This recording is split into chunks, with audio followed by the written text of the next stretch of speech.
ঘূর্ণিঝড় রেমালের আঘাতে দেশের 7 জেলায় 16 জনের মৃত্যু হয়েছে। এছাড়া উপকূলীয় ও এর আশেপাশের 19টি জেলায় প্রায় 2.25 লাখ ঘরবাড়ি বিধ্বস্ত হয়েছে। এর মধ্যে পুরোপুরি বিধ্বস্ত হয়েছে 40,338টি এবং আংশিক বিধ্বস্ত হয়েছে 1,33,528টি ঘরবাড়ি। দুর্যোগ সংক্রান্ত সর্বশেষ তথ্য অনুযায়ী সবচেয়ে বেশি ঘরবাড়ি বিধ্বস্ত হয়েছে খুলনা জেলায়।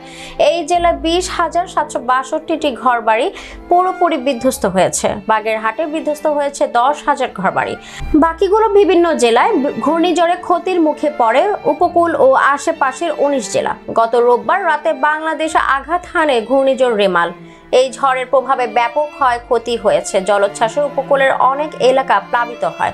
মৎস্য ও প্রাণী সম্পদ মন্ত্রণালয় সূত্রে জানা গেছে, উপকূলের 6 জেলার 15টি উপজেলায় 69,788 মেট্রিক টন মাছ ভেসে গেছে।